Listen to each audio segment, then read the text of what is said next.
नमस्कार। इस वक्त हम बैठे हैं नगर निगम के वार्ड नंबर 12 में और हमारे साथ बैठी हैं वार्ड नंबर 12 की पार्षद राधा आर्य जी। राधा आर्य जी, सबसे पहले आपका हमारे चैनल पर स्वागत है। धन्यवाद।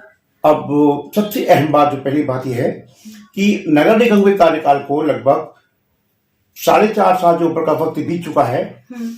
सबसे पहली बात, आप एक महिला हैं, फिर बहुत ही जागरूक एक पार्षद हैं, बहुत सी उम्मीद हुई लोग वार्ड के लोग हैं आपसे। इन 4.5 सालों में वार्ड में कितने काम कराए गए और कितने कामों की आपने वहाँ पे क्या कहती है संज्ञान में रखा? नगर निगम के बोर्ड बैठक में कितने काम पास किए गए? भैया जी देखिए, 4.5 साल तो मेरे ऐसे ही गए हैं ये हवा में, पर हमने अपनी जनता के लिए अपने बजट से, अपने पैसों से काफी काम किए हैं क्षेत्र की जनता के लिए, जिसमें हमने उनके राशन कार्ड बनवाए हैं, उनके आधार कार्ड बनवाए हैं और उनके क्या कहते हैं आय प्रमाण पत्र अपने पैसों से बनवाए हैं। और नगर निगम में बात रही नगर निगम की, तो हमने उनको जितने प्रस्ताव दिए हैं उनमें से सिर्फ एक रोड का टेंडर पास किया गया था, जिसमें हमने उनसे कहा था कि रोड आप बना रहे हैं तो थोड़ी सी मोटी बनाइए और अच्छी बनाइए। तो इन्होंने पूरा नगर निगम, हमारे मेयर साहब ने वो प्लान ही कैंसिल कर दिया और वो पैसे भी किसी और के उसमें वार्ड में लगा दिए।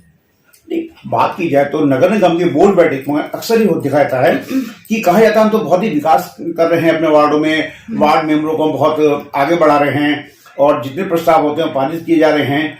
तब ऐसी स्थिति पैदा क्यों होती है?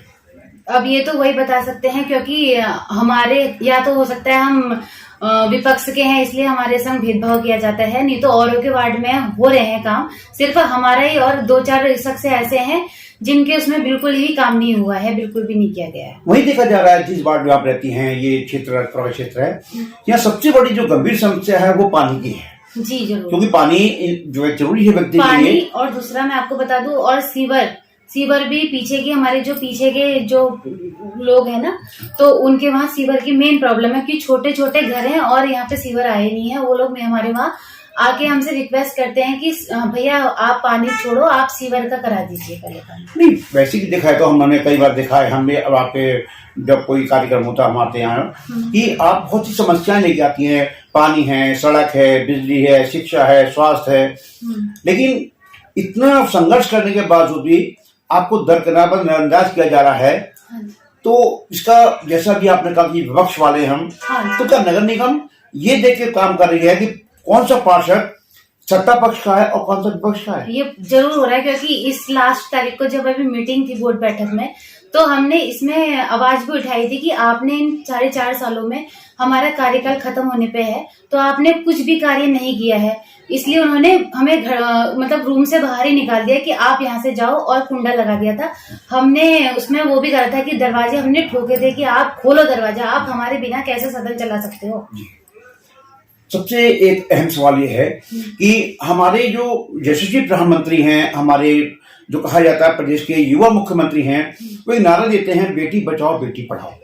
लेकिन देखा जा रहा है बेटियों के साथ आज इतना दुर्व्यवहार हो रहा है, इतने अप्रिय घटनाएं हो रही हैं, बेटियों को शिक्षा ढंग से नहीं मिल रही है, बेटियों को प्रोत्साहन नहीं मिल रहा है, लेकिन सरकार बड़े दावे कर रही है। ये सिर्फ दावे ही करते रह जाएंगी, क्योंकि अब लोकसभा चुनाव निकाय नजदीक आ रहे हैं, तो ये लोग अब कुछ ना कुछ करेंगे। हाँ, ये 33% आरक्षण बिल जो पास किया गया है महिलाओं के लिए, इसमें अभी बहुत सर्वे होना है।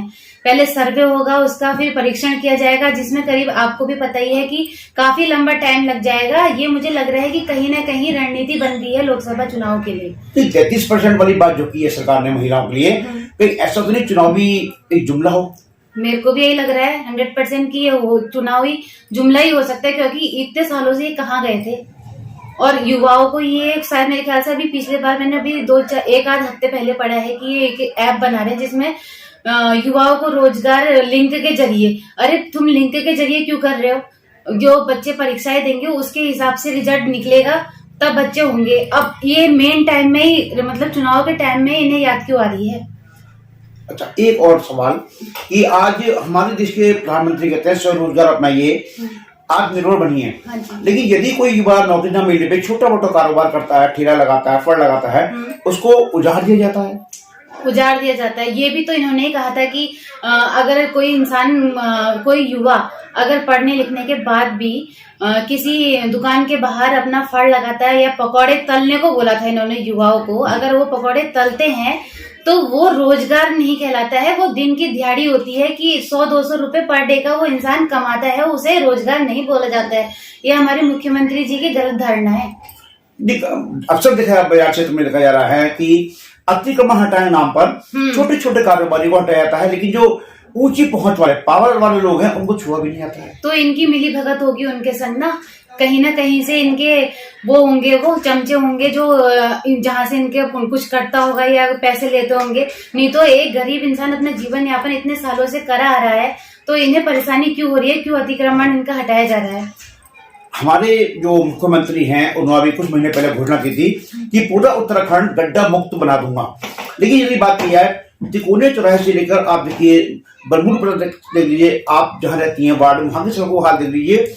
पहले सड़क में गड्ढे हुआ करते, आज गड्ढों में सड़क तब्दील हो गई हैं। इसके लिए हमने आप भी थे उसमें जब हमने धरना दिया था सिटी मजिस्ट्रेट के वहां पे, तो हमारा यही कहना है कि जब इनके कोई कार्यकर्ता हमारे मुख्यमंत्री और इनके कोई भी मंत्री रिलेटिव अगर हल्द्वानी आगमन आते हैं तो हमारे प्रधानमंत्री जी पे रातों रात ये सड़क सही कर दी जाती है। मैं तो मुख्यमंत्री महोदय से सिर्फ इतना कहना चाहती हूँ कि आप ही आ जाइए, महीने में एक बार। मैं कहती हूँ मेरा निवेदन है कि एक बार दौरा मारने यहाँ आ जाइए करिए, ताकि हमारे हल्द्वानी की सड़कें रात सुधरे और ऐसी निर्माण हो सकता है हमारी सड़कों का। आज महंगाई इस चरम पर पहुंच चुकी है, जो घर की रसोई है वो महिलाओं के हाथ में होती है, यानी कि पूरा बजट महिला का हाथ का बिगाड़ दिया है। दूसरी ओर सरकार कहती है हमने महंगाई कम कर दी है। महंगाई कहाँ कम करी है, सिलेंडर की कीमत इतनी ज्यादा हो गई है और क्या कहते हैं सब्जियों के भाव इतने ज्यादा हो गए हैं। एक निम्न वर्ग का आदमी कैसे अपना जीवन यापन कर सकता है ना, आप उनसे पूछ के ही पता लगा सकते हैं कि किस तरीके से वो अपना जीवन यापन कर रहे हैं। उनके लिए तो आटा चावल खरीदना भी मुश्किल हो चुका है, इस तरीके से महंगाई बढ़ चुकी है। अच्छा भाई, एक अंतिम सवाल। हाँ जी। कि अभी आगामी वर्ष में चुनाव होने वाले हैं। हाँ जी। लोकसभा भी हैं, हाँ। नगर निकाय भी हैं, तो क्या अगली बार आप दावेदारी करेंगी? हाँ जी, बिल्कुल करेंगे, बिल्कुल करेंगे भैया। जनता आपको चाहती है? हाँ जी, जनता चाहे, हमारा काम हमने करा है जनता के लिए, क्षेत्र के लिए।